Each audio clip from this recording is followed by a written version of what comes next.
خلينا نتأكد من الباوربوينت. اوكي، اعطوني بس فقط نصف دقيقة اعمل لود للباوربوينت.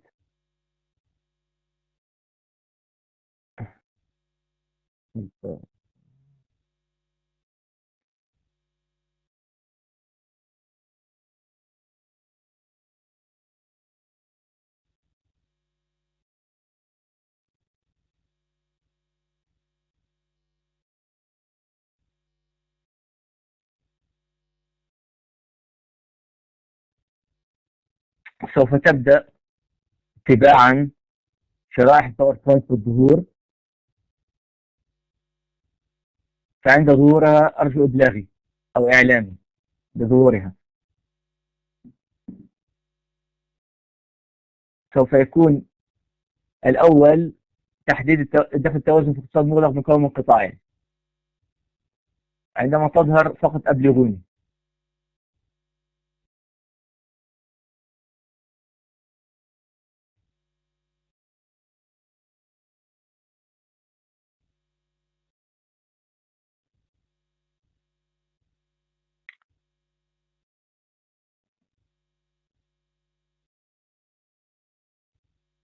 هل ظهرت الشرائح يا شباب؟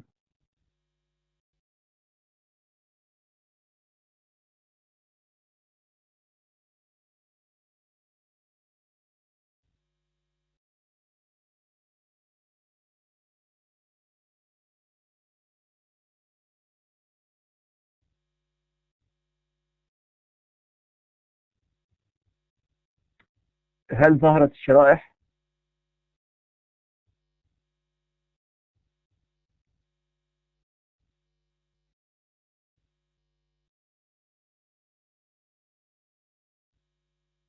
في ناس تكتب ده، في ناس. أيوة، أيوة ظهرت. أوكي رائع، معناته ظهرت. طيب جيد جيد. إذا الشرائح ظهرت عند الجميع. أوكي ممتاز. الآن سوف نبدأ محاضرة. طبعا أنتم، نحن المحاضرة السابقة كنت أنا نوهت في المحاضرة السابقة أن آخر شريحتين في المحاضرة السابقة سوف يتم إعادتهم اليوم. بمعنى الشريحة رقم 1 اليوم والشريحة رقم 2 هذه ليست جديدة بالنسبة لكم، تم التطرق إليها وشرحها في المحاضرة السابقة، ولكن لغايات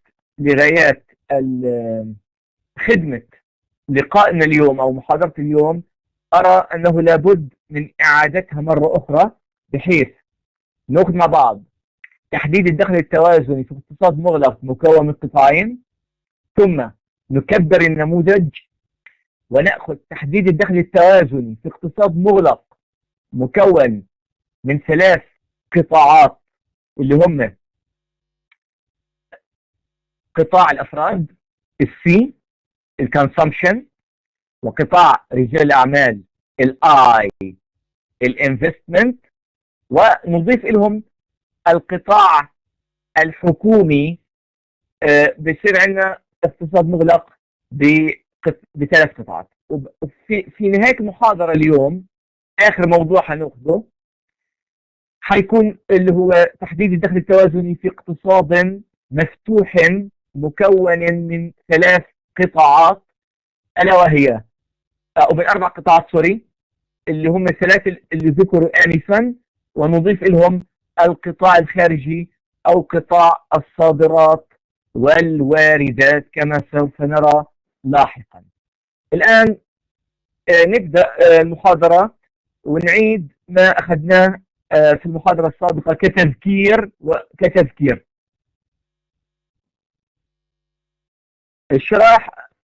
الشرائح توضع يا ريهام في المنتدى، توضع تباعا. هلا اليوم في نهاية المحاضرة بدخل وبعطيكم شرائح اليوم، بعطيكم إياها، ما فيش مشكلة. لو أنت راجعت المنتدى حتشوف الشرائح موجودة.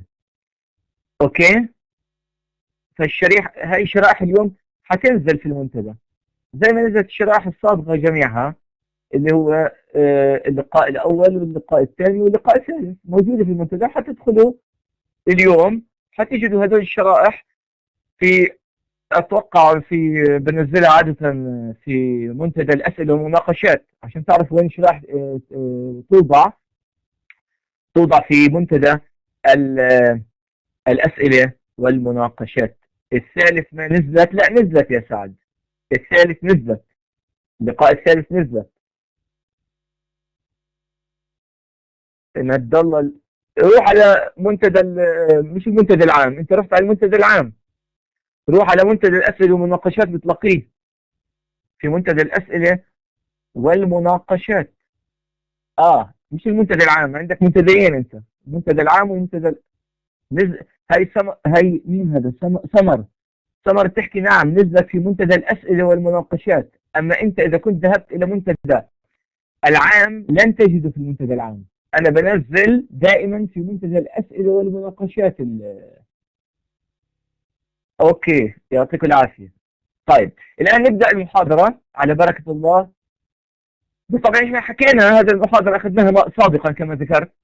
أخذنا المرة الماضية أنه صيغة الدخل التوازني واي ستار في اقتصاد مغلق مكون من قطاعي رجال الأعمال والأفراد يساوي مجموع الإنفاق الثابت اللي هو السي اي زائد الاي، السي اي زائد الاي، شايفينه؟ السي اي زائد الاي هذا هو مجموع الإنفاق الثابت قلنا ضرب المضاعف، مضاعف الإنفاق اللي هو زي ما حكى أو زي ما حكت وجود مقلوب الميل الحدي للادخار. المضاعف هو نعم صحيح هو مقلوب، هذا هو 1 تقسيم 1 ناقص بي، اللي 1 على تقسيم 1 ناقص البي هو الميل الحدي للاستهلاك، 1 ناقص بي هو الميل الحدي للادخار. لأنه قلنا الدخل يوزع بين الاستهلاك والادخار، فالمكمل له يكون الميل الحدي للادخار. طيب وقلنا إنه 1 على 1 ناقص به هو مضاعف الإنفاق، سواء كان هذا الإنفاق استهلاكي أو استثماري أو حكومي كما سنرى لاحقا لما نتكلم عن اقتصاد مغلق مكون من 3 قطاعات. ريهام تسأل ماذا تعني بي؟ هل يا ريهام أنت حضرت المحاضرة السابقة؟ ريهام سؤالي لك، هل حضرت المحاضرة السابقة أم تغيبت؟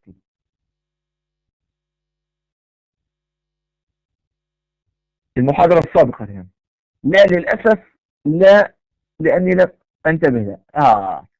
الآن واجب عليك إنك تحضر المحاضرات، هذا واحد. اثنين، ممكن يكون عندك ظرف وما تستطيع تحضري، واجب عليك تذهبي إلى خانة المحاضرات المنتهية وتضغط على المحاضرة المسجلة، لأن المحاضرة بعد ما أنهي اليوم محاضرة اللقاء الرابع معك الآن يا ريهام سوف تتحول بعد ساعة أو ساعتين هذه المحاضرة الحية إلى محاضرة مسجلة منتهية تستطيعين حضورها، وواجب عليك أنك تحضريها. لأنه هذا السؤال بي الميل الحدي للاستهلاك سألني عليه كثير ناس وأنا أجبت عليه عدة مرات في السابق. فالميل الحدي للاستهلاك هو البي اللي هو هذا بمعادلة استهلاك C equal 50 اللي هو CA الاستهلاك الثابت. أنا لا أستطيع، والكلام مش إلك بس يا ريهام، للجميع، أنا حقيقة لا أستطيع إعادة شرح جميع ما سبق، خصوصا لأشخاص تغيبوا أو لم يحضروا المحاضرة المسجلة أو لم يقوموا بالجهد اللازم لحضور المحاضرة المسجلة. فيجب عليكم من لا يحضر أن يحضر المحاضرة المنتهية، وهذا واجب عليه أنه يحضر ويفهم. فبي هو الميل الحدي للاستهلاك هو 0.75 هذا هو بي. أما ال50 هو الاستهلاك الثابت الذي لا يعتمد على الدخل. فالبي هو الميل الحدي للاستهلاك اوكي مش مشكله يا ريهام، نو بروبلم. على كل حال عودي الى المحاضرات المنتهيه واحضر محاضرات. لا يمكن يعني الفكره انه لا يمكن لشخص انه يدخل يحضر اللقاء الرابع او الخامس او السابع لاول مره وهو لم يقم بحضور اللقاء الاول والثاني والثالث، لان اللقاء الرابع اللي انا فيه يعتمد على الثالث، والثالث يعتمد على الثاني، والثاني يعتمد على الاول. هذه ماده مترابطه. ولا بمعنى ان من لم يفهم سابقا لن يفهم اللاحق. فارجو من الجميع ان يحضر لقاءات الحي السابقه قبل ان يدخل معي اللقاء الحي الحالي او المستقبلي. طيب، ففي قلنا الميل الحدي الاستهلاك اللي هو بي. ماذا يعني ميل الحدي الاستهلاك؟ يعني مقدار التغير في الاستهلاك نتيجة تغير الدخل بوحدة واحدة يا ريهام. بمعنى لو زاد الدخل القومي بقيمة ريال، زاد، كم بيزيد الاستهلاك؟ بيزيد بقيمة 75 هللة. ولو زاد الدخل القومي بقيمة 100 مليون ريال، واي زاد بقيمة 100 مليون ريال، كم بيزيد فيه؟ بقيمة 75 مليون ريال. هذا ما يعني الميل الحدي للاستهلاك. طيب، الآن قلنا إنه 1/1 ناقص به هو مضاعف الإنفاق، وهذا مضاعف الإنفاق هو نفسه مضاعف الإنفاق الاستهلاكي أو مضاعف الإنفاق الاستثماري أو مضاعف الإنفاق الحكومي، هو نفسه مقلوب الميل الحدي للادخار اللي هو 1/1 ناقص به. ويعرف أنه مقدار التغير في الدخل التوازني اللي هو الواي ستار، الدخل التوازني هو مقدار التغير في الدخل التوازني واي ستار نتيجة ماذا؟ نتيجة لتغير الانفاق الثابت، وهو مقلوب الميل الحدي للادخار اللي هو المقلوب هذا هو 1/1 ناقص بي. في مثالنا السابق حيث معادلة الاستهلاك كانت عندي C = 50 plus 0.75 y، قلنا فإن مضاعف الإنفاق اللي هو بيكون يساوي 1/1 ناقص بي. بعوض الآن بدل بي بحط مكانها البي، هي البي صح؟ هذا هو البي 0.75. فباجي بحط هون بقسم 1/1 ناقص 0.75 بيعطيني 1/0.25. بقسم 1/4 بيعطيني 4 أضعاف. شو يعني 4 أضعاف؟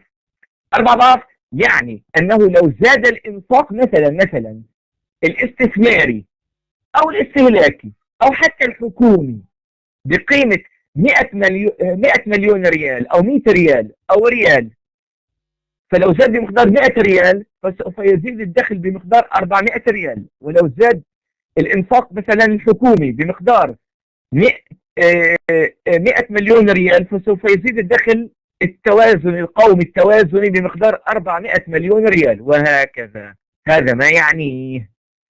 اوكي، اذا الدخل التوازني واي ستار شايفين دائما يساوي المضاعف مضروبا بالانفاق الثابت. فالانفاق الثابت في اقتصاد مغلق مكون من قطاع الافراد السي الاستهلاك الثابت زائد قطاع رجال الاعمال الانفستمنت الاستثمارات قطاع رجال الاعمال. شو بيعطينا؟ انا عندي السي اي كم؟ السي اي شباب هيو 50. شفتوها السي اي؟ شرحناها المره الماضيه نحن. هي السي اي 50. والاي الانفستمنت اعطاك اياه المره الماضيه بالجدول. ذاكرين الجدول اللي اعطيتكم اياه وقلنا لكم الاستثمار هو 100 مليون ريال. الجدول هي 100 ثابت لا يعتمد على الدخل. بجمعهم الاثنين مع بعض بيطلع 150. بيطلع كم؟ 150 يعني سي اي زائد اي هاي في رأس الصفحة فوق سي اي زائد اي هي 150. بضربها بالمضاعف اللي هو 1 تقسيم 1 ناقص بي. المضاعف طلعنا 4. هذا كله كم قيمته شباب؟ هذا 1/1 ناقص بي 4. 4 بضربه ب 150 شو بيعطيك؟ 600 مليون ريال. إذا الدخل التوازني في اقتصاد مغلق مكون من قطاعين، رجال الأعمال والأفراد، هو هذا الرقم، وشفناه المرة الماضية مع بعض أخذنا. طيب الآن فمضاعف الاستثمار اللي هو مقدار التغير في الدخل التوازني نتيجة التغير في الانفستمنت في الاستثمار يساوي دائما وأبدا مضاعف الاستهلاك أيضا، اللي هو التغير في الدخل التوازني أو الدخل القومي نتيجة التغير في الانفاق الاستهلاكي، ويساوي 1 على 1 ناقص بي. في مثالنا السابق بيسألك إذا زاد الاستثمار الخاص اللي هو الآي شو كان؟ الآي كان 100. الآي شو كان؟ 100. افترض إنه ارتفع من 100، الآي ارتفع من 100 ل 150، معناته زاد الاستثمار بمقدار 50 مليون ريال. فكم يزيد الدخل القومي؟ شو بنعمل؟ بنشوف المضاعف. حسبنا المضاعف 4 أضعاف طلع، قبل شوي حسبناه في السلايد هون. هاي الفقرة صح؟ بنعيدها، بنحسب المضاعف 4، بضرب 4 ضرب 50، 4 ضرب 50، 4 ضرب يعني جوز مش تقسيم 50. مين قال لك 4 ضرب وليس تقسيم؟ 4 ضرب 50 بيطلع معك 200 مليون. بيطلع الدخل التوازني يزيد بمقدار 200 مليون ريال، أي يرتفع الدخل التوازني من 600 مليون ريال، إلى 800 مليون ريال، اللي هي 600 زائد 200 صح؟ 600 زائد 200 يساوي 800. فيرتفع الدخل التوازني من 600 إلى 800 مليون ريال. بمعنى الواي زيرو، شفت على الرسم هون الواي زيرو كانت 600 قبل ارتفاع الاستثمار الخاص من 100 إلى 100 مليون، من 100 إلى 150 مليون. دخل توازني جديد نعم. فالدخل التوازني عندما كان الاستثمار 100 مليون والاستهلاك الثابت 50 مليون كان 600 مليون. هون شفتوها على المؤشر، شايفين جميع المؤشر واي زيرو هون؟ هذا دخل قديم. الآن احكي لك زاد الاستثمار الخاص بمقدار 50، فارتفع الدخل من 600 مليون إلى 800 مليون عند واي 1. عند واي شو؟ 1. ودالة الطلب الكلي اللي بالأصفر شفتوها؟ الأصفر التقى مع الأزرق، فكان التوازن قديم عند E0 equilibrium 0. الآن لما زاد الاستثمار في البلد بمقدار 50 مليون، هيو التغير في واي زاد بمقدار 50 مليون من I0 كانت 100 صارت I1 150 صارت، فارتفع دالة الطلب الكلي من الأصفر إلى الأحمر، وأصبحنا نقطة التوازن مش عند E0 القديمة، عند E1. نقطة التوازن عند E1 equilibrium 1، وأصبح الدخل التوازني 800 مليون ريال. ماذا يعني؟ يعني أن زيادة الاستثمار الخاص أو الإنفاق الاستثماري بمقدار 50 مليون لم يرفع الدخل القومي فقط بقيمة 50 مليون، وإنما رفعه بمقدار أكبر. هذا المقدار هو مقدار المضاعف الإنفاق، اللي هو 4 أضعاف 50 200 مليون ريال. هل مفهوم يا شباب؟ في واحد سألنا الرسم نعم لازم تعرفوه تفهموا إنه ارتفع الاستثمار، دالة الطلب الكلي المكونة من قطاع الأفراد السي زائد الاي ارتفعت إلى الأحمر نتيجة ارتفاع الاستثمار بقيمة 50 مليون، والدخل ارتفع من واي 0 إلى واي 1 عند النقطة إكليبريوم 1، فانتقلنا إلى نقطة توازن جديدة. أوكي شباب، هل أصبح مفهوم بالنسبة لكم شباب؟ هل مفهوم؟ ننتقل الآن إلى تكبير، شكرا، تكبير النموذج. النموذج سوف نكبره الآن. كنا نتكلم على اقتصاد مغلق مكون من كم قطاع شباب؟ قطاعين، قطاع الأفراد C وقطاع رجال الأعمال الآي. دائما ناتج بالمليون أو بالمليار، إما بالمليار أو بالمليون، حسب الوضع يعني، حسب. بس أنت في النهاية بتكتب 200 وجنبه بتحط كلمة مليون، فيش داعي تحط ست صفار يعني. كتبنا 200 كتبنا جنبها مليون احنا عشان ما نكبرش العدد، واصل العدد هيك يكتب يعني. بدك تكتب 200 وتحط جنبه 6 صفار، هذا 200 مليون. بس عشان نختصر نكتب الرقم 200 وبنحط كذا، فهمت؟ اوكي. او مليار، او بنحط مليار بدل ما نحط صفار كثير لانه بياخذ وقت معنا مجال. الان ننتقل ننتقل الى تحديد التوازن شباب في اقتصاد مغلق، لكن مش مكون من قطاعين، مكون من 3 قطاعات: الافراد، رجال الاعمال، ونضيف لهم قطاع جديد الا وهو قطاع الحكومي اللي هو الجفرمنت اكسبندتشر، جي. فحضيف لسي واي قطاع جديد هو جي. فالتوازن في الاقتصاد بيتحقق في الحالة هاي دائما وابدا. التوازن يتحقق عندما يكون الطلب يساوي العرض. اكيد الطلب يساوي العرض. الطلب اللي هو الانفاق الكلي. شو يعني الانفاق الكلي؟ انفاق قطاع الافراد على الاستهلاك اللي هو او السلع الاستهلاكيه سي. انفاق قطاع رجال الاعمال على السلع الرأسمالية، الآلات والجرافات والعدد والكمبيوترات، الانفستمنت. واليوم حنضيف انفاق قطاع الحكومي، الجفرمنت اكسبندتشر، على المشاريع اللي بتقوم فيها الحكومة، من انشاء المدارس، تعبيد الطرق، مشاريع البنية التحتية كلها، طرق، جسور، الى اخره. انت بتعرف الحكومه نعتبرها زي الافراد. انت تنفق على شراء الخبز واللحم والملابس والسيارات، والحكومه تنفق ايضا. فهذا الانفاق الحكومي حنضيفه الان. رائع. الان فبصير عندي الطلب الكلي او مجموع الانفاق الكلي اللي هو نفسه الطلب الكلي بيساوي ماذا؟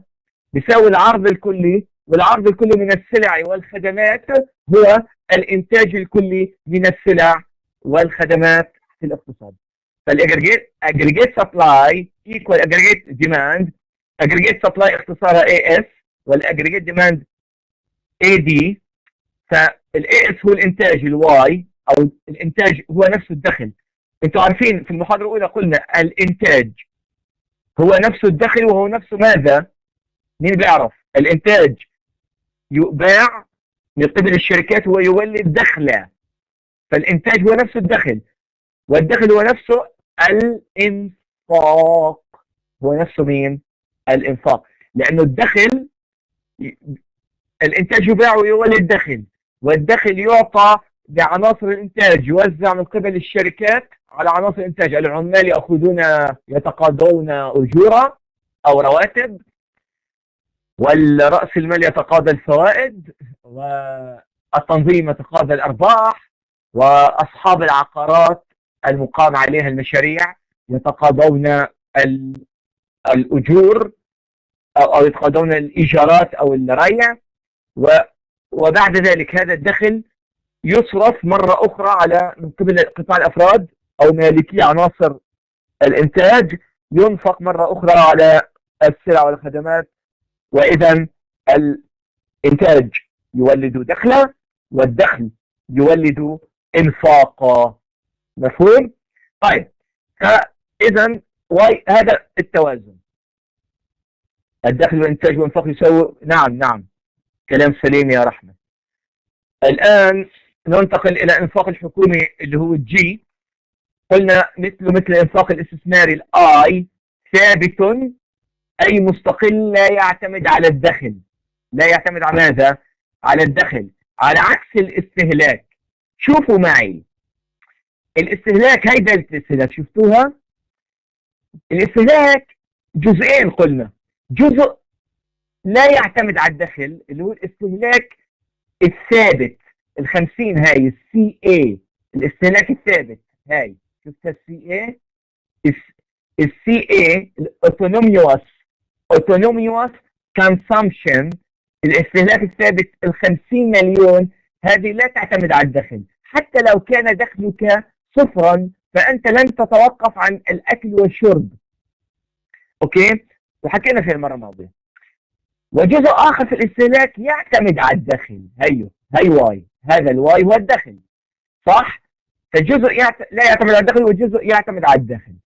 في حين الإنفاق الحكومي جي مثل الإنفاق الاستثماري لا يعتمد أبدا على الدخل، ليس دال في الدخل. بالتالي مضاعف الإنفاق الحكومي اللي هو التغير في واي، التغير في الإنفاق في الدخل نتيجة للتغير في الإنفاق الحكومي، يعني نتيجة لزيادة الإنفاق الحكومي أو انخفاض الإنفاق الحكومي، هو نفسه يساوي مضاعف الاستثمار اللي هو التغير في واي. اللي قبل شوي أخذنا مثال عليه، لما زاد الاستثمار بقيمة 50، لما زاد الاستثمار تغير الاستثمار بقيمة 50 مليون ريال، كم تغير الدخل؟ تغير الدخل بقيمة 200 مليون ريال. قبل شوي أخذناها صح؟ أوكي. ويساوي مضاعف الاستهلاك وله نفسه التغير في الواي على التغير في سي الكونسمشن، هو دائما وأبدا كلهم هدول أي واحد فيهم هاي أو هاد هو يساوي مقلوب الميل لحد الادخار 1/1 ناقص بي. خلينا ناخذ مثال عملي بمثالنا السابق. مثالنا السابق كان يحكي لي انه ذات الاستهلاك الكلي في البلد هي C equals 50 plus،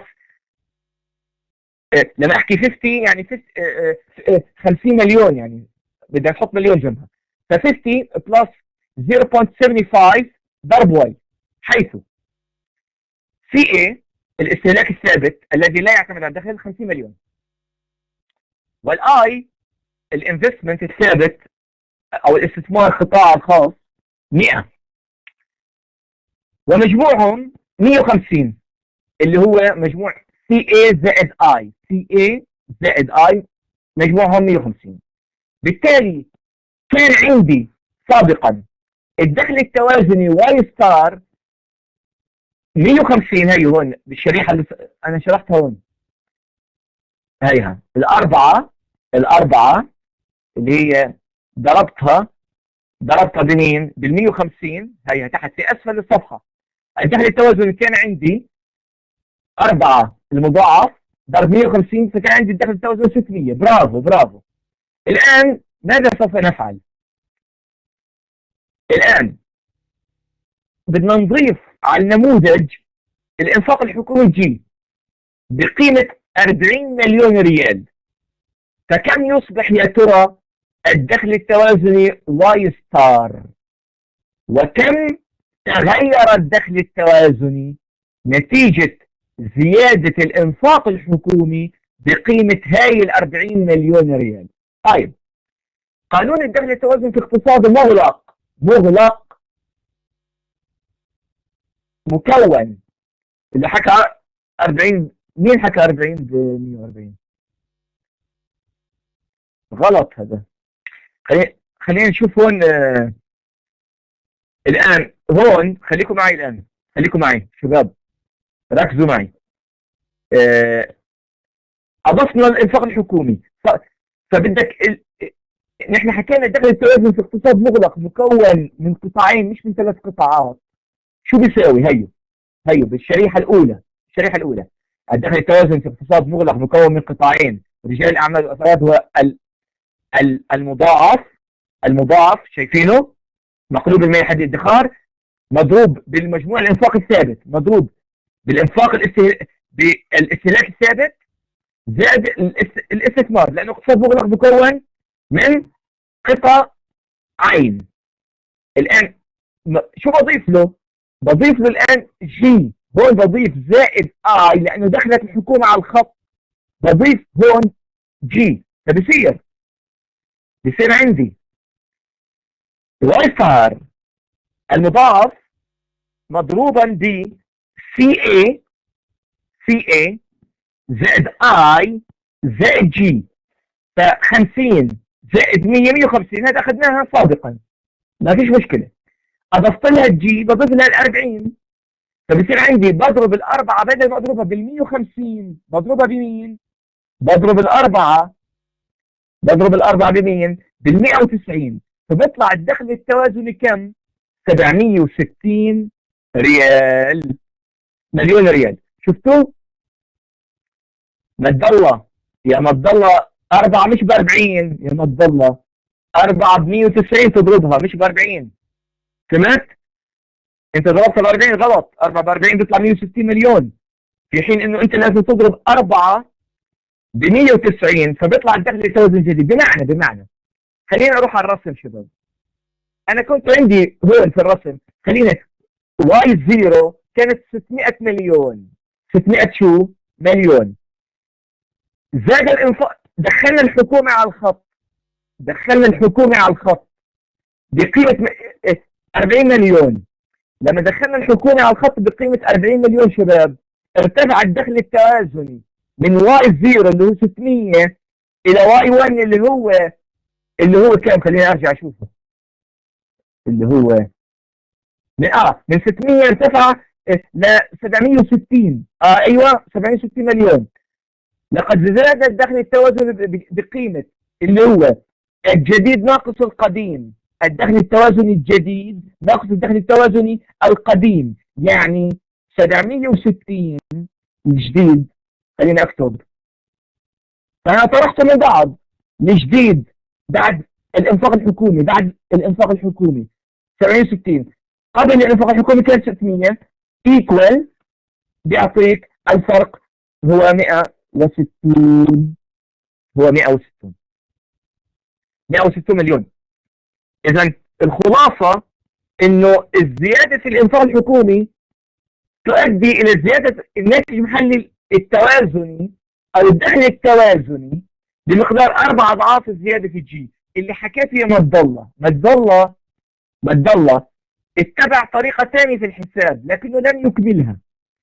فمد الله ضرب 4 في 40، 4 ب 40 بيطلع 160 بس انت يا مد الله شو لازم تعمل؟ بتجيب ال 160 وبتضيفها على ال 600 فبيطلع معك ال 760. فعندك طريقتين للحل يا مد الله. عندك الطريقه المباشره عن طريق القانون هذا بتطلع الدخل التوازني، شايف علي؟ وبعدين تطرح من الدخل التوازني القديم قبل الانفاق الحكومي، بيطلع معك مقدار الزياده في الدخل التوازني نتيجه زياده الانفاق الحكومي بقيمه 40 مليون ريال. نعم. هل خليني ف... ف... نطرحه اجل. نص حلك صح. لا انا هون انت شو عملت؟ انت عملت 4 المضاعف 4 ورحت عملت ضربته ب 40. 4 ب 40 شو بيعطيك؟ بيعطيك 160 صح؟ 160 هذا 160 هذا مقدار التغير في الدخل التوازني. هذا يعني ان الدخل التوازني ارتفع من 600 مليون ريال الى شو؟ 760 مليون ريال. الدخل التوازني الجديد هو طالب منك تحسب الدخل التوازني الجديد واي ستار. فواي ستار بالطريقه الثانيه للحل واي ستار ايكوال الدخل التوازن القديم، الدخل التوازن. هذا ثواني نكتب الدخل التوازني القديم زائد مقدار التغير في الدخل التوازني،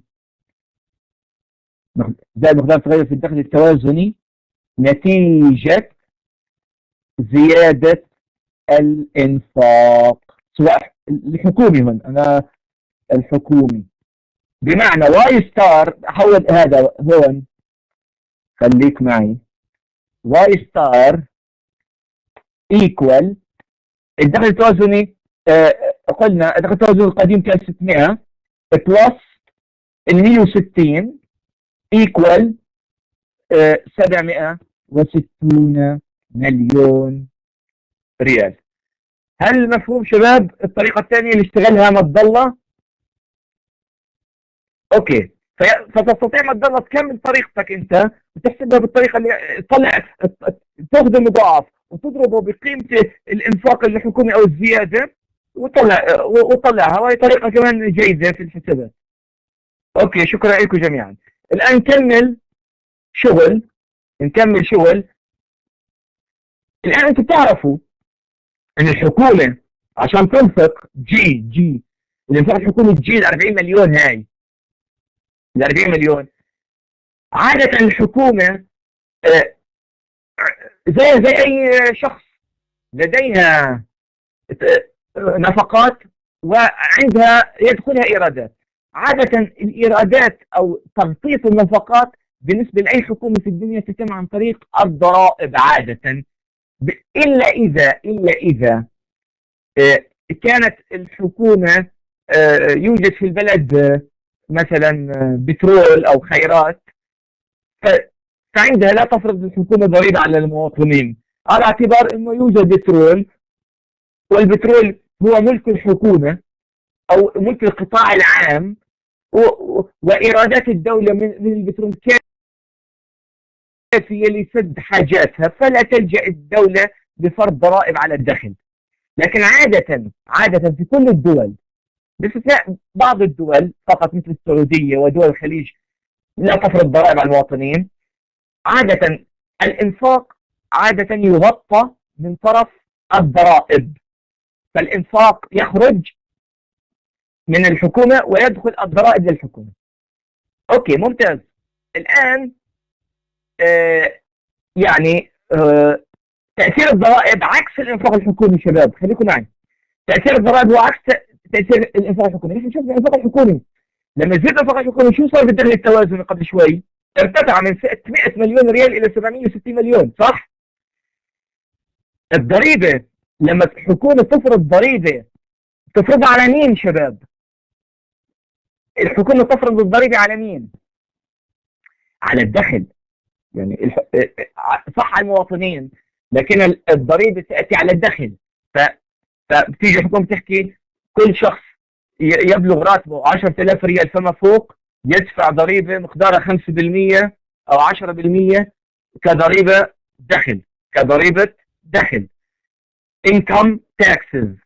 إذا تفرض على الدخل. بالتالي لما تفرض على الدخل شو بده يصير بالدخل التوازني؟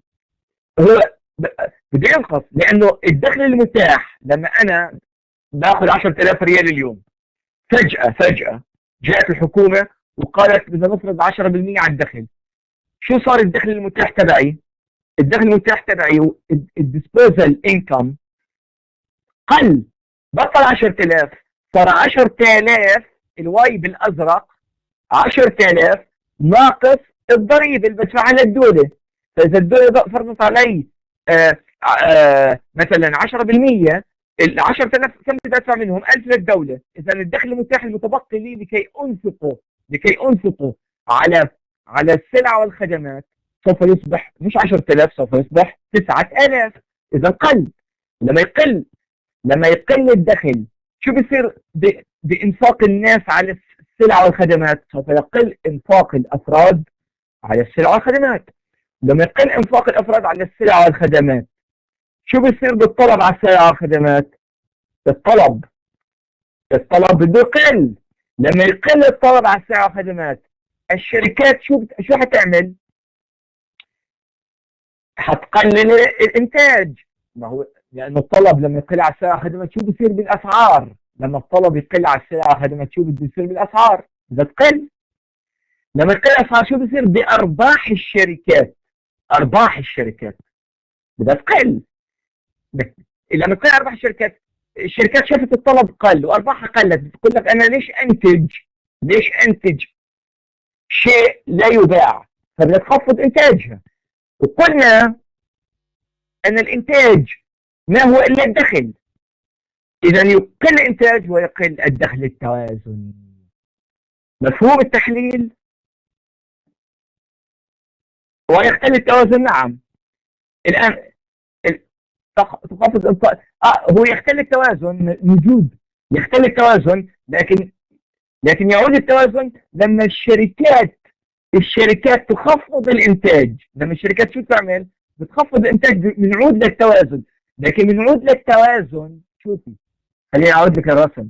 عند نقطة توازن أخرى، يعني خليكي معي هون. أنا كان الدخل التوازن واي 1، بدي أفترض كنت عند واي 1، شفتوا؟ اللي هو كان التوازن عند إكليبريم 1، شفتوه على الرسم؟ كنت هون. أجت الدولة فرضت ضريبة قيمتها 10%، أو فرضت ضريبة ثابتة على كل واحد يدفع مثلا 1000 ريال مهما كان دخله.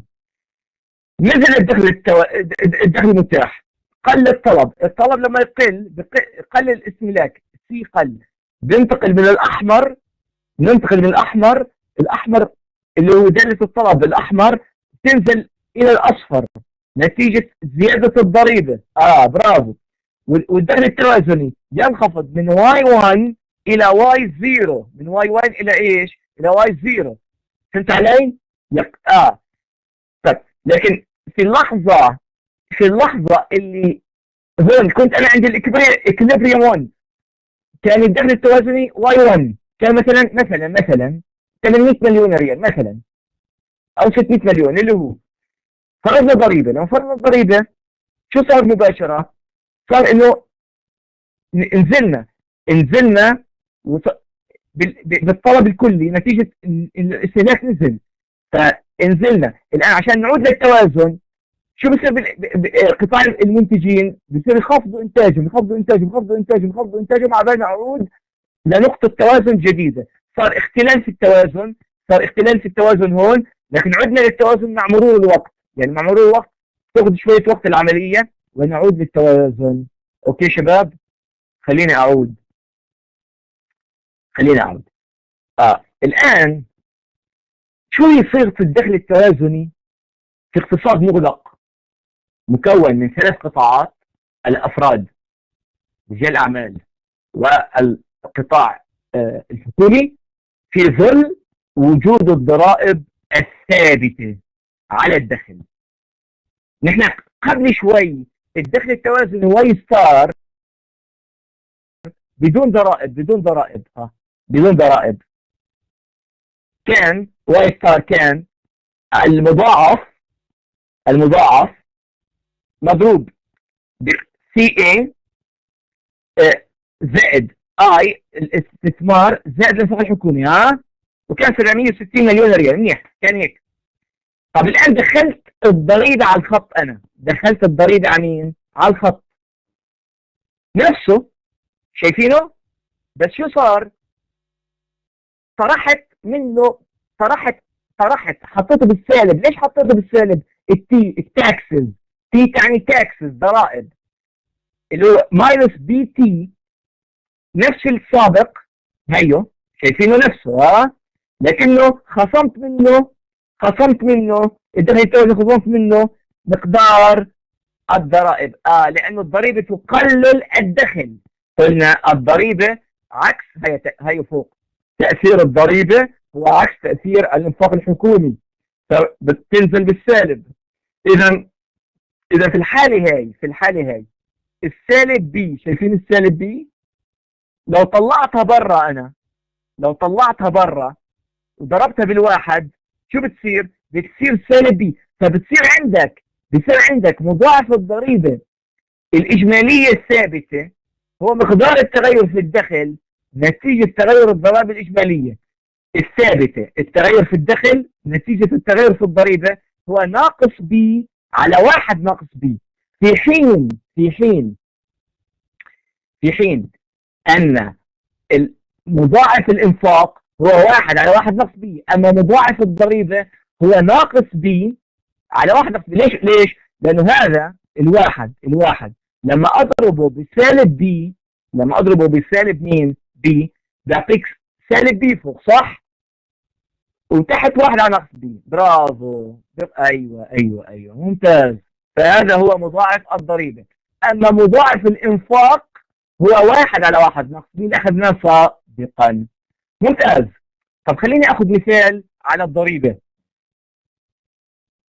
طيب مثالنا السابق نكبره أكثر، نحن عم نكبر المثال السابق عشان تفهموا، وأخذكم بإيدكم خطوة خطوة تفهموا النموذج كيف بيكبر. مثال السابق كان عندي ذات استهلاك C equal 50 plus 0.75 ضرب Y، حيث كانت C الاستهلاك التلقائي 50 مليون 50 مليون، والآي 100 مليون، الجي كانت 40 مليون. وطلعناها الدخل التوازني كان يا شباب 760 مليون ريال. ممتاز. طيب ورائع. الآن شو اللي صار؟ اللي صار انه الحكومة فجأة فرضت ضريبة ثابتة على الدخل مقدارها 10 مليون ريال. اوكي؟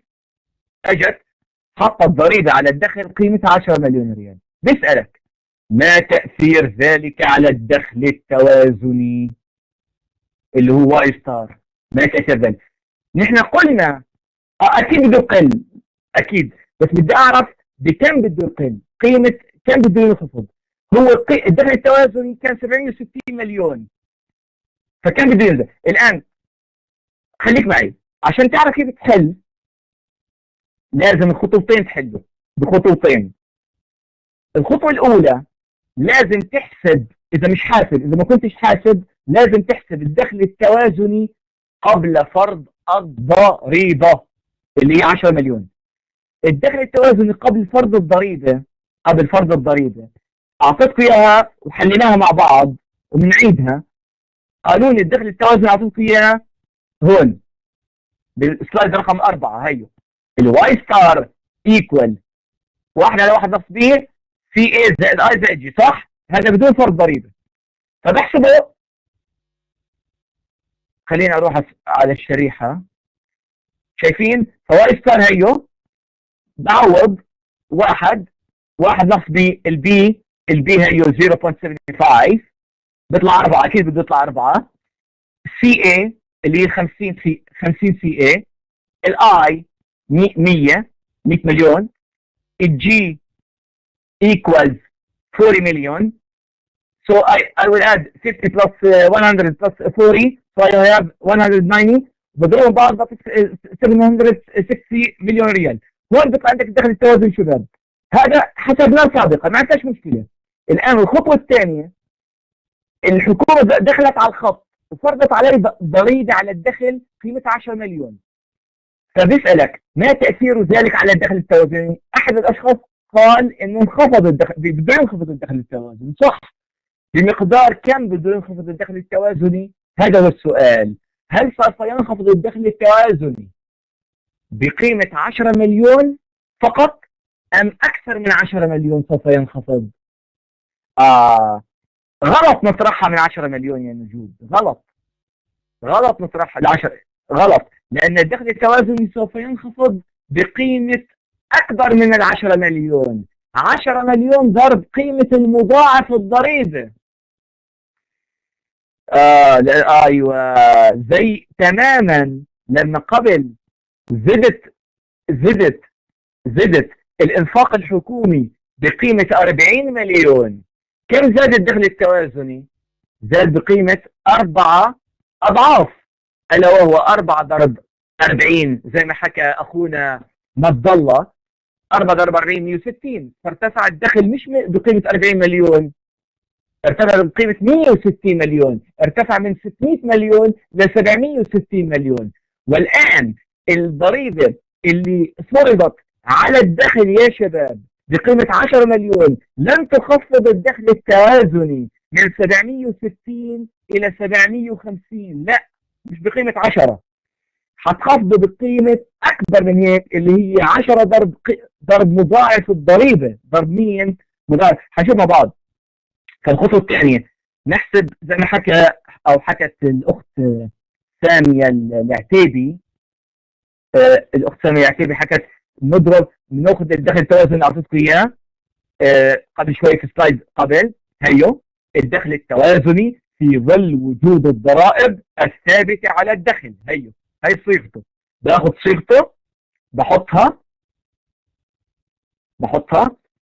وبعوض 50 زائد 100 زائد 40 تماما كما كان الوضع فوق.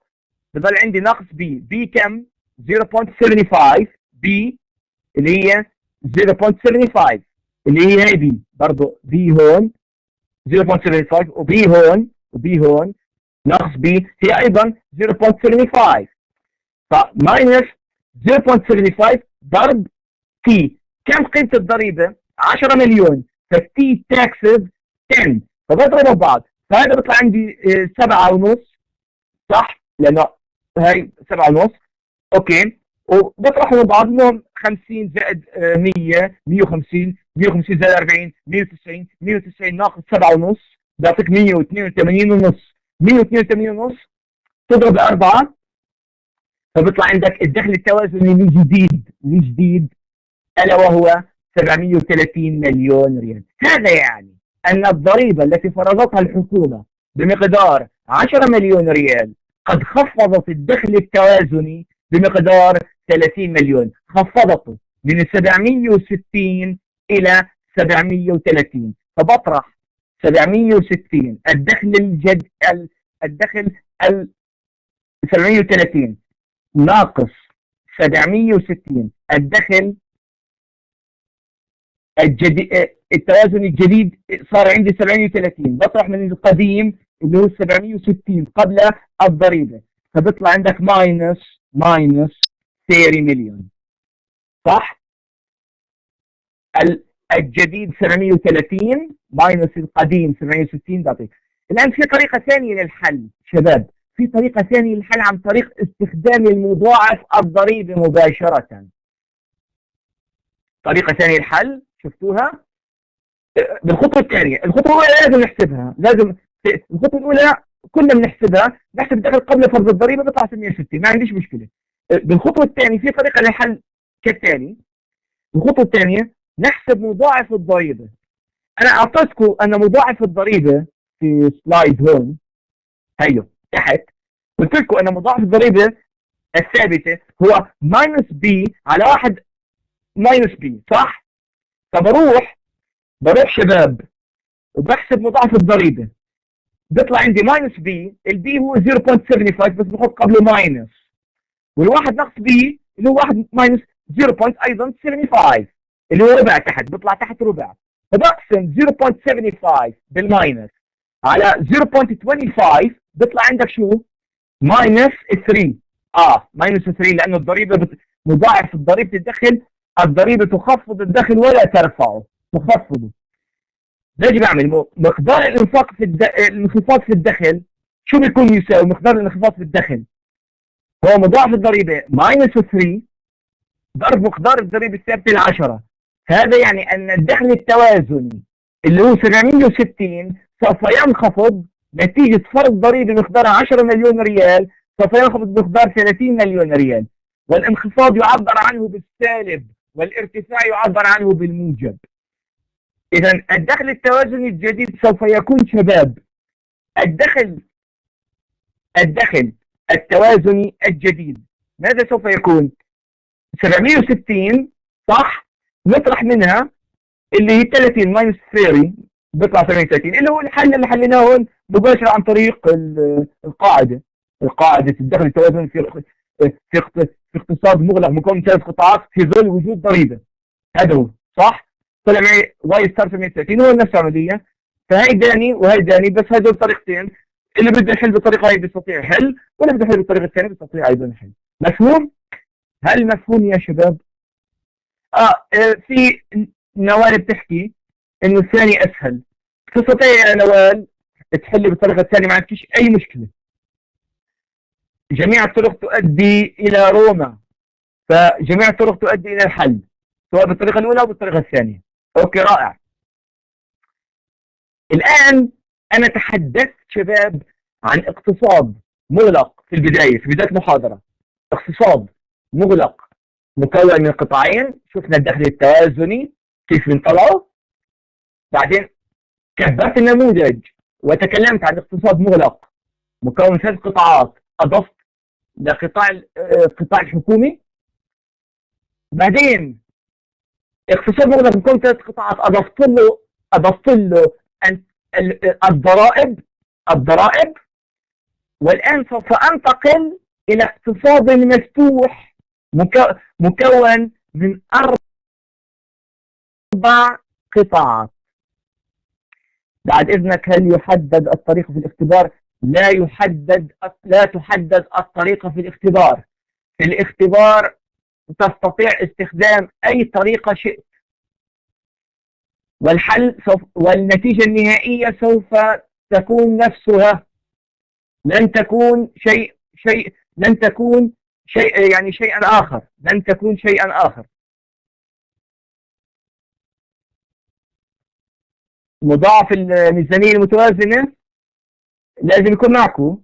خليني أعطيكم إياه. ما دام ذكرت وجود مضاعف الميزانية المتوازنة، خلينا ناخذ مضاعف الميزانية المتوازنة، وبعد ذلك شباب ننتقل يا نجود إلى الاقتصاد المفتوح. خلينا ناخذ مضاعف الميزانية المتوازنة ونفهم شو يعني مضاعف الميزانية المتوازنة. أوكي؟ طيب، خلينا قبل ما نروح على الاقتصاد المفتوح ناخذ مضاعف الميزانية المتوازنة. شو المقصود فيها؟ لا داخل. الآن المقصود في مضاعف الميزانية المتوازنة هو أن التغير في الإنفاق يساوي التغير في الضرائب. شو يعني؟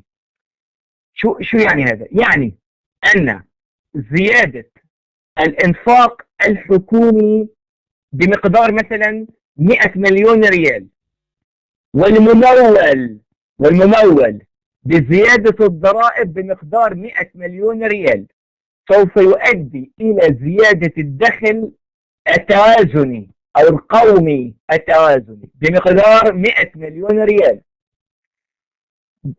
بمعنى زيادة الإنفاق الحكومي بمقدار 50 ريال ممول بزيادة الضرائب بمقدار 50 ريال، يزيد الدخل بمقدار 50 ريال. زيادة الإنفاق الحكومي مقدارها ريال واحد، والممول بزيادة الضرائب بمقدار ريال واحد سوف يؤدي إلى زيادة الدخل التوازني بمقدار ريال واحد. هي متوازن لأنه التغير في الإنفاق الحكومي يساوي التغير في الضرائب. التغير في الإنفاق الحكومي يساوي التغير. زادت الإنفاق الحكومي بمقدار 100 مليون، بتزيد عن طريق زيادة ضرائب 100 مليون. زادت الضرائب الحكومية بمقدار 50 مليون عن طريق زيادة ضرائب بمقدار 50 مليون. هذا بيؤدي زيادة الدخل التوازني بنفس المقدار، بنفس ماذا؟ يؤدي إلى زيادة الدخل التوازني بنفس المقدار. هذا هو المقصود. فليش علل السبب؟ حتى ونعلل بالأرقام أيضا. أن مضاعف الإنفاق الحكومي اللي هو بالأخضر 1/1 ناقص بي هو أكبر من مضاعف الضريبة، من التاكسز مالتيبلاير. فالجفرمنت اكسبندتشر مالتيبلاير هي بتكون bigger than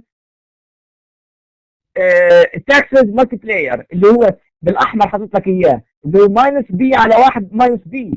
فعندك لو حسبت في المثال السابق اللي احنا بدنا ماينس بي قبل شوي، ايوه، مضاعف الضريبه اللي هو ماينس بي على واحد، شو كان؟ اللي هو ماينس بي ماينس 0.75 على 1، اوكي كان ماينس 3 صح؟ اما مضاعف الانفاق الحكومي هو 1 على 1 ناقص بي اللي هو 4، كان عندي 4 اضعاف، كان 4 اضعاف مضاعف الانفاق الحكومي صح؟ خليني اروح اشوف هون، فهو 4. فانا اذا زاد الانفاق الحكومي الان بمقدار 10 مليون ريال، اه الانفاق الحكومي زاد ب 10 مليون، شو بده؟ والممول بزياده الضرائب بقيمه 10 مليون. ال 10 مليون كم حيرفعوا الدخل؟ ال 10 مليون كم حيرفعوا الدخل؟ بقيمه كم؟ بقيمه 10 ضرب 4، 10 مضروبه ب 4 مضروبه ب 40. زي يا مد الله لما زاد الانفاق الحكومي بمقدار 40 مليون، كم زاد الدخل؟ 40 ب 4 160 صح؟ الان زاد الانفاق الحكومي مش ب 40 مليون، زاد الانفاق الحكومي ب 10، كم حيزيد الدخل؟ بده يزيد بمقدار 40، حيرتفع من 600 مليون ريال الى 640 مليون ريال صح؟ بده يرفع من 600 ل 640 بدل من 600 ل 760. لا، هو حيرفع من 600 ل 640. ممتاز. لكن الضريبه شو حتعمل لي في الدخل نفسه هذا؟ شو حتعمل فيه؟ الضريبه الضريبه تاثيرها عكس الانفاق، بدها تخفضه، بمقدار مين؟ بمقدار مضاعف ضريبه بمقدار مضاعف ضريبه اللي هو ماينس 3. ف10 مضروب بماينس 3 بيطلع ماينس 30، فالدخل سينخفض بمقدار ماينس 30. ففي النهايه نحن الانفاق ادى ارتفاع الدخل من 600 ل 640، والضريبه خفضته من 640 بمقدار 30، فحيصير الدخل التوازني الجديد مش 600، 610. شو حيصير؟ 610 صح؟ ف... ف... فهو في البدايه الانفاق رفعوا من 600 مليون ل 40 مليون، والضريبه خفضته من 640 مليون بقيمه 30، نزلته من 640 لكم؟ ل 610. فالفرق بين 610 ماينس 600 مليون ايكوال 10. بالمحصلة النهائية سوف يزيد الدخل فقط بمقدار 10 مليون. إذا الخلاصة زيادة الإنفاق الحكومي بمقدار 10 مليون، والممول بزيادة الضريبة بمقدار 10 مليون، المقدار نفسه متوازن يؤدي إلى زيادة الدخل القومي التوازني بنفس المقدار، ألا وهو 10 مليون. فأنا ومغمض عيوني 10 بحط إيش؟ 10 زاد الإنفاق الحكومي بمقدار 20، والممول يجب الشرط أن يكون ممولا، هذا شرط بمقدار 20 يؤدي إلى زيادة الدخل التوازني بمقدار 20. فهمتوا؟ أرجو أن يكون مفهوم الآن مضاعف الميزانية المتوازنة للجميع شباب. أرجو أن يكون مفهوم. الآن خليني بس أخذ استراحة أشرب كاسة ماء وأعود إليكم فورا عشان نأخذ مع بعض آخر شريحتين اللي هم نكبر النموذج، ندخل على الخط القطاع التجارة الخارجية. اوكي، عن اذنكم شباب بس اشرب كاسة ماء واعود.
السلام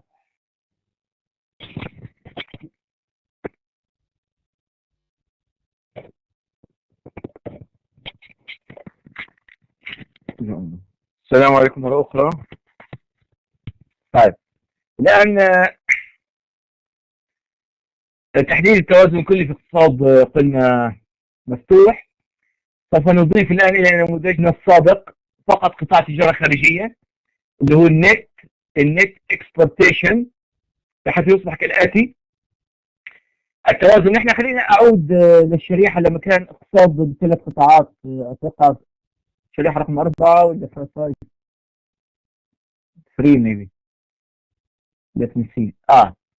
خلينا نشوفهم. شوف لما كان الاقتصاد مغلق بثلاث قطاعات فكان عندي سي زائد اي زائد جي، قطاع الافراد، قطاع رجال الاعمال، قطاع الحكومي. الان شباب نفسه هذا حعيده، بس بدي اضيف له هون.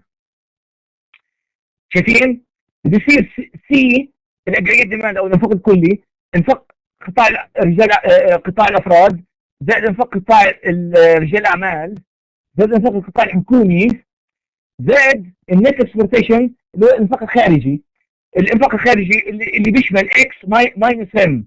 اكس بالاخضر لانه صادراتنا كسعوديين الى الخارج بتدخل على دائره التدفق الدائري للنقد عمله من الخارج الى الداخل. يعني انا لما اصدر البترول واصدر التمر واصدر السلع السعوديه للخارج بيجيني بالزائد، فهي بلس اكس. فانفاق الخارجي على صادراتنا مثل الانفاق الاستثماري اي والحكومي ثابت لا يعتمد على الدخل، وهو موجب لانه يدخل دائره التدفق الدائري للدخل. او اما الان فهي بالماينس الواردات او مستورداتنا. ليش؟ لانه لما نستورد شباب سيارات الماني، سلع من كوريا، اي شيء من الصين، مضطرين نحن ندفع لهم بدنا ندفع. فلما ندفع بيخرج من جزء من دخلنا يذهب الى التجار الاجانب، فجزء من دخلنا يذهب اليهم فيخرج من دائره التدفق الدائري للدخل، فبتصير ماينس. فهمتوا شباب ليش الماينس؟ اوكي رائع. اذا ام ماذا تساوي؟ ام تساوي سمول ام ضرب واي، سمول ام ضرب واي اللي هي هاي واردات. ليش سمول ام؟ سمول ام هو الميل الحدي للاستيراد، الميل الحدي للاستيراد. زي تماما سمول بي في دالة الاستهلاك. سمول بي، خليكم معي عشان تفهموا الميل الحدي للاستيراد. اقربها لكم، خليكم معي. انا عندي سمول بي هيها اللي هي 0.75 هي الميل الحدي للاستهلاك.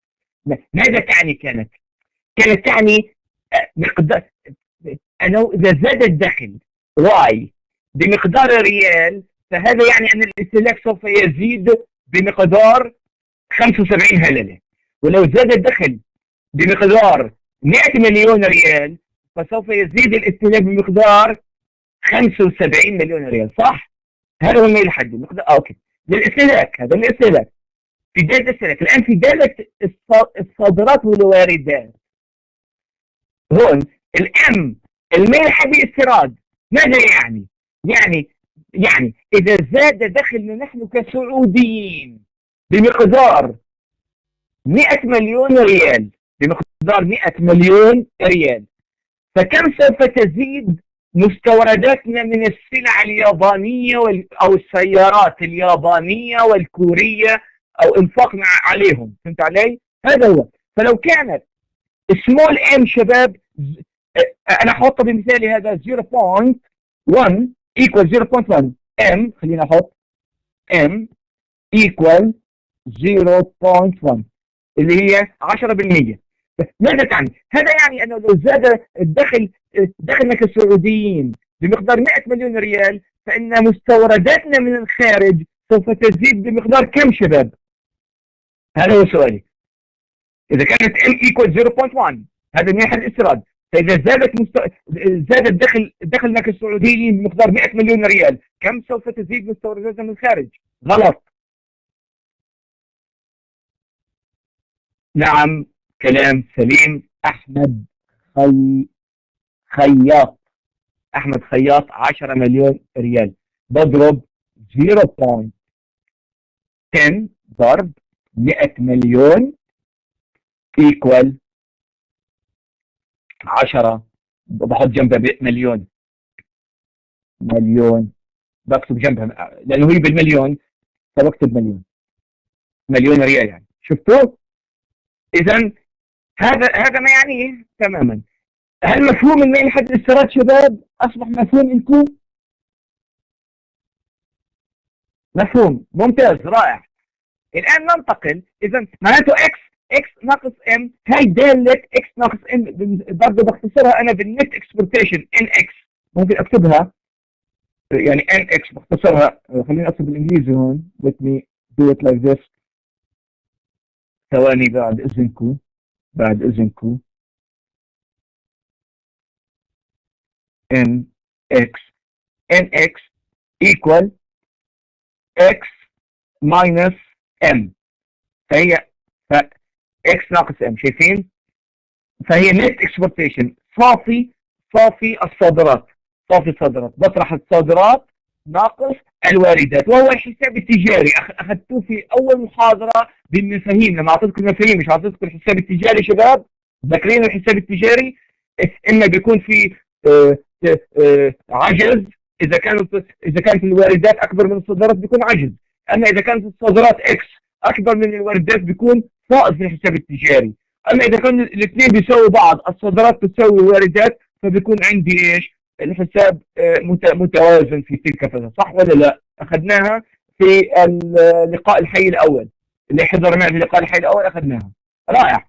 طب ممتاز، خلينا نكمل شغل مع بعض. نحن اخذنا صيغ الدخل التوازني سابقا في اقتصاد مغلق مكون من قطاعين. خلينا نعمل مراجعه سريعه. كان واي ستار 1 على 1 ناقص بيتا سي اي زائد اي، زي ما انتم شايفين. شفتوا؟ ايوه. بعدين لما دخلت الحكومه على الخط، خلينا اشوف هون. اصبح الدخل التوازني واي ستار سي اي زائد اي، ودخلنا جي. صح؟ كبرنا النموذج. ممتاز. بعدين دخلنا الضريبه. اوكي، بس هلا بدنا ندخل الضريبه لها وضع خاص. اذا دخلت الضريبه بتحطوا هون الضريبه. خلينا نشوف اسمي سي. الضريبه اذا دخلت الضريبه الثابته بتصير سي اي زائد اي زائد جي ماينس بي تي. هذا عرفناها الان. اوكي، رائع. الان لتني اوكي جو سلايد نمبر 9 هون. اوكي، الان شو بده يصير عندي لما ادخل على الخط القطاع الخارجي؟ شو بده يصير عندي القطاع الخارجي؟ بصير واي ستار بصير سي اي زائد اي زائد جي زائد اكس. كل الزائد هيو سي زائد اي زائد جي زائد اكس. شفتوا؟ فبنحطهم بين الاقواس. بس المضاعف انا كان عندي قبل، خليكم معي، كان عندي قبل المضاعف هو 1 على 1 ناقص شو؟ مضاعف الانفاق. شو كان؟ 1 على 1 ناقص بي لحاله. صح؟ عشان نشوف التغيير. 1 على 1 ناقص بي. الان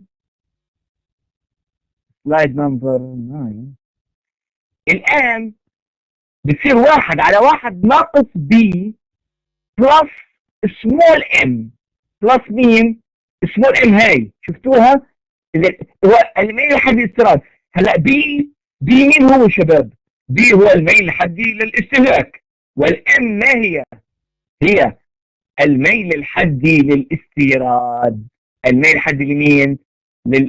للاستيراد. بحطها تحت، بس بحطها بايش؟ بالموجب. شفتوها؟ هيها. ايوه بتصير برافو ثانيه. بتصير ايوه 1 minus 0.75 plus 0.1. ممتاز، برافو، صح. اذا بتصير 0.3 يعني ايكوال تحت ايكوال بالمقام تحت بتصير 0.35 ولا لا؟ خليك معي نقطة 35. هذا الكلام اللي حكيته يا سامي بده يكون هذا 0. بتقسم 1 على 0.35 بيطلع معك مضاعف الانفاق في الاقتصاد المفتوح. فمضاعف الانفاق في الاقتصاد المفتوح يختلف عن مضاعف الانفاق في الاقتصاد المغلق. في الاقتصاد المغلق مضاعف الانفاق شباب هو 1 على 1 ناقص بي، في حين ان مضاعف الانفاق في الاقتصاد المفتوح هو 1 على 1 ناقص بي، بضيف له الميل الحدي للاستيراد. هل مفهوم؟ لكن حيفهم الامر اكثر بالمثال التالي. بضيف له بس ام، برافو، ام بضيف له ام. والدخل التوازني بتضيف اكس. اوكي بتضيف بس ام تحت في المقام، ام سمول يعني ام سمول. اوكي يا ليش؟ لانه الاستيراد او المستوردات تعتمد على الدخل. المستوردات تعتمد على الدخل. خليني ارجع. المستوردات تعتمد على الدخل.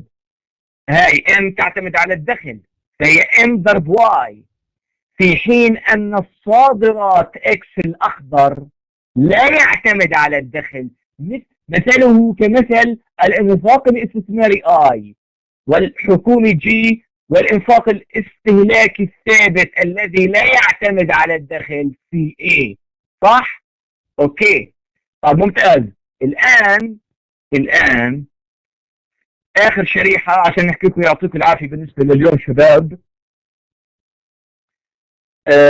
في المثال السابق كانت عندي الدالة اللي اعطيتكم اياها، دالة الاستهلاك اللي كنتم تعرفوها 50 مليون زائد 0.75 واي، فكانت سي اي 50 واي 100 مليون وجي ايكوال 40. ونحن اوريدي اللي هو الدخل التوازني حسبناه سابقا، طلع معي بالحاله هي 760 مليون ريال. ذاكرين شباب؟ يا ما تضلوا ذاكر. هون في شريحه، هي شريحه رقم 4 هيها. ايوه اوريدي حسبنا الدخل التوازني في اقتصاد كانت 760 مليون ريال. هيا شفتوها؟ اوكي ممتاز. الان هيك كان الدخل التوازني.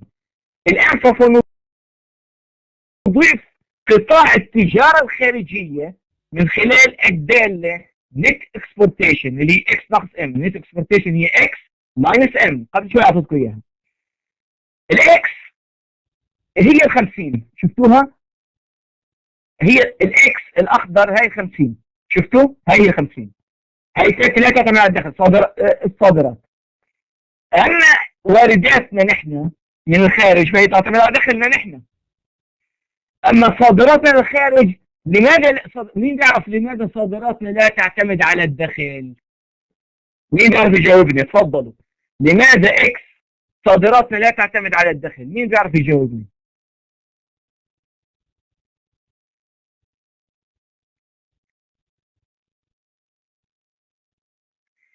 لأن صادراتنا تعتمد على دخول الدول الأخرى، مواطني الدول الأخرى. بمعنى صادراتنا كسعوديين لا تعتمد على دخلنا نحن كسعوديين. صادراتنا ما هي إلا مستوردات الدول الأخرى. مثلا الأمريكان أو الإنجليز لما يستوردوا النفط السعودي فهم يستوردوه ويدفعوا بدخلهم. ففي دالة الانفاق الخارجي تبعتهم حيكون اكس. صادراتنا الاكس اللي بالاخضر صادراتنا ما هي الا ام بالنسبه لهم. فهمتوا؟ هل اصبح مفهوم؟ هذا دخل غير، ليس دخلي انا. ما اصدره للخارج يعتمد على دخل غير، فهو لا يتعلق بدخلي انا كسعودي. برافو برافو.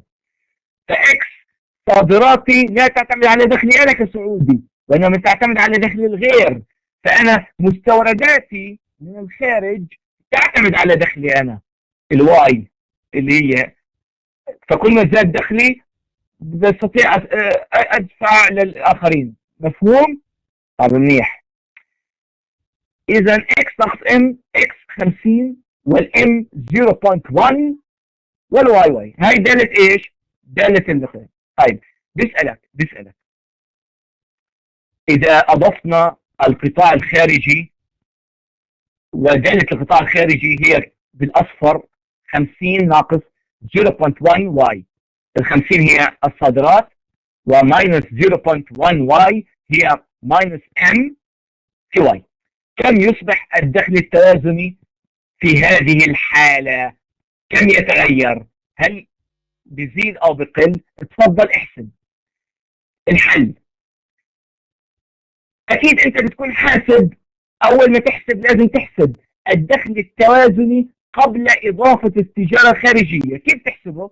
الخطوة الاولى عن طريق هذا الكلام اللي اخذناه سابقا. تيجي تحط في قبل التجارة الخارجية، قبل اضافة التجارة الخارجية بيكون الدخل التوازني في الاقتصاد مغلق مكون من ثلاث قطاعات كذا كذا 760 حسبنا. طب منيح، هاي الخطوة الاولى خلصناها وطلع معي الدخل التوازني قبل اضافة التجارة الخارجية. بعد الان الخطوة الثانية بعد اضافة التجارة الخارجية صيغة الدخل التوازني واي ستار ايكوال 1 على 1 ناقص بي زائد ام في سي اي زائد اي زائد جي زائد اكس اللي اخذناه هون قبل شوي في الاسفل، صح؟ في الشريحة قبل الاخيرة هيها، صح؟ هذا هو صيغة الدخل التوازني في اقتصاد مفتوح. بعوض الارقام. 1 على 1 ناقص بي اللي هو ناقص بي ناقص 0.75 زائد سمول ام الميل حدي استيراد 0.1 وبرضه سي اي قيمتها هي سي اي 50 بعوض قيمتها. الاي الانفستمنت 100. الجي الحكومه انفقت 40 مليون، والصادرات اللي خارج انفق على سلعنا السعوديه من قيمته 50 مليون. بجمعهم 50 زائد 100 150 زائد 40 190 زائد 50 240. نحن حسبناها 1 على 1 ناقص 0.75 زائد هذا بيطلع 1 تقسيم 0.35. 1 تقسيم 0.35 تطلع 2.857. بضربها ب 240 اللي هي هذا مكرر، يبدو عندي مكرر مرتين، هذا مش مشكله. بضربها ب 2 بوينت مضاعف الانفاق في اقتصاد مفتوح اللي هو 2.857. شو بيطلع عندي الدخل التوازني؟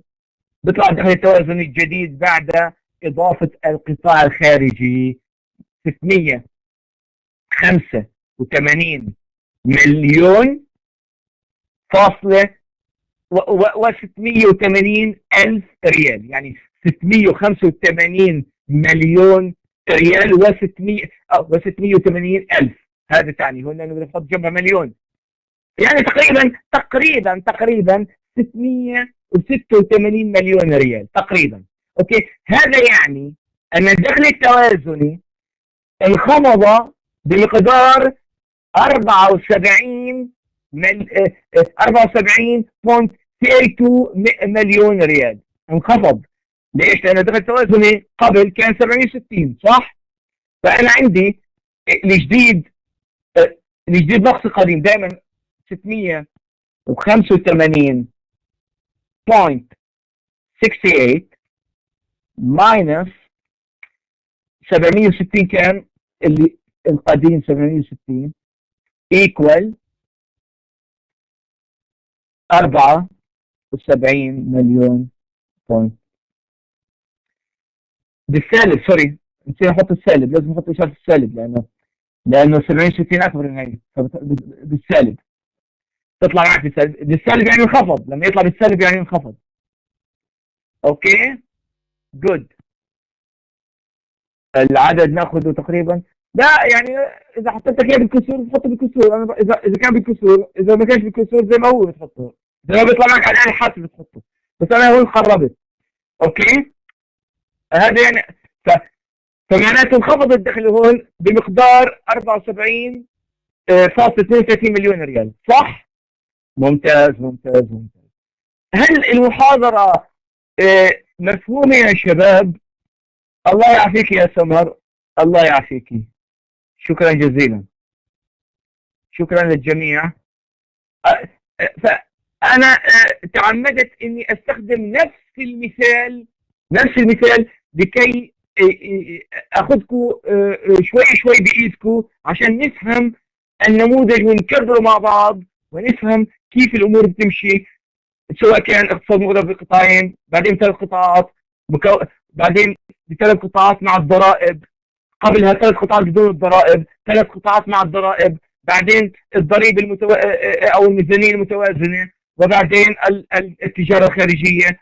وهذا بيكون معطى يا سعد، بيكون من الدالة 0.1. هي من الدالة، هي أعطاك الدالة، هي 0.1 هي بالأصفر، شفتوا يا سعد؟ هي ما هي معطى. ام هي 0.1، اكس هي 50 فوق بعض، حطيت لك اياهم فوق بعض متعمد انا احط لك اياهم فوق بعض يا سعد، شايفهم؟ عم بأشر عليهم انا. اكس تساوي 50، هيها اكس تساوي 50. اوكي، طيب ممتاز. فبكون معطى ممكن يكون 0.2، ممكن يكون 0.25 حسب السؤال يعني. فالسؤال بتشوف حسب السؤال، بتعوض حسب المعطيات، بس القانون هو نفس القانون يعني. واي ستار هو نفسه الاقتصاد مفتوح يعني، ما عندكش اي مشكله، فهمت؟ طيب الان خلينا نحكي عن المحاضره القادمه. الان في اختبار تجريبي، مش المحاضره القادمه. المحاضره القادمه حاعطيكم المحاضره القادمه واللي بعدها اللقاء الحي السادس هو من سوف يكون الاختبار التجريبي الاول. اوكي، فانا حاعطيكم محاضره قادمه. شو بس محاضره قادمه زي يعني فيها شبيهه بالاختبار، بده يجيكم في الاختبار النهائي. ما هو الاختبار التجريبي هذا. متى موعدنا برمضان؟ ان شاء الله يوم السبت حنلتقي، بكون عطله، الجميع بيكون معطل، فحنلتقي يوم السبت. اوكي، لانه رمضان باذن الله تعالى يبدو لي حيكون الخميس يعني، يبدو لي خميس الا اذا اعلن شيخ. الساعه اي ساعه؟ الرابعه. الرابعه نفس موعدنا بعد العشاء. شو رايكم على التراويح يعني بعد العشاء؟ بدنا نروح نصلي تراويح، بنكون تعبانين نحن. 4 يعني 4 منيح. بتكونوا نايمين شوي بعد صلاة الظهر، بتكونوا نايمين شوي بعد صلاة الظهر يعني، تصحوا تصلوا العصر وندخل المحاضرة، بتكون يعني في شوية هذا. أما بعد الطبيخ، بعد ما تاكلوا طبيخ وكبسة بعرف شو، وبدك تروح تصلي العشاء وتراويح، وبضل لك نفس تدرس يا رجل، واللي أنا بضل لي نفسي أعطيك محاضرة. طيب نكون بالمطبخ بنجهز الفطور، ما شاء الله ما شاء الله. صحة وعافية، صحة وعافية للجميع إن شاء الله. طيب، على كل على قلوبكم جميعا إن شاء الله، إن شاء الله رمضان يكون كريم علينا جميعا. طيب خلص، معناته بيكون لقائنا إذا الله راد يوم السبت القادم الساعة 4، من بتصلوا العصر 4:30 ما تضل. شو يا ما تضل؟ ليش 4:30؟ شو الموضوع يعني؟ اشمعنى 4:30؟ مش فاهم أنا. شو المبرر 4:30؟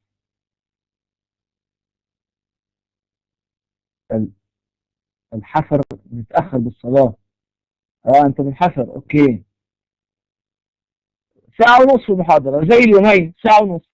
بدأنا الساعة 4 وأنهينا يعني 5:30، هي الساعة 5:30.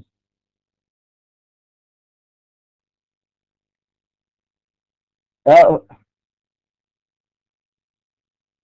منال الشهري ولا طبخ. هلا يا منال الشهري حاولي تحضري الطبخ بكير شوي، يعني لازم تحضريه في موعد المحاضرة، وخلي أختك تساعدك أو كذا يساعدوكي، ما فيش غيرك يعني بهذا. حاولي تنسقي أمورك شوي، اعملي تنسيق. بعدين كلها ساعة ونصف، عرفتي؟ بعدين نحن هلا المحاضرات حنخفضها شوي، لأنه أخذنا كثير. نحن بدنا نحاول نخفض المحاضرات، يعني بنصير بدل بعد ما ناخذ الاختبار، بعد ما ناخذ الاختبار شباب، بنصير كل أسبوع ناخذ محاضرة واحدة نشوف كيف الأمور بنعمل، على أساس نحن شدينا حالنا شوي، شدينا حالنا شوي في قبل رمضان. حكينا على اساس اول اسبوع في رمضان ناخذ، لانه هلا عندنا محاضره يوم السبت نحن، وبعدين عندنا اختبار التجريبي وبدنا نحله مع بعض، فبدكم تدرسوا عليه، فهمتوا؟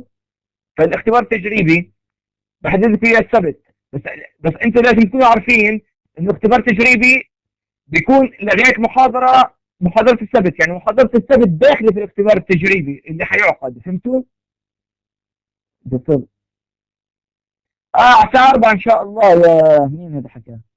سلوى وريهام. اوكي طيب، اوكي يا مد الله.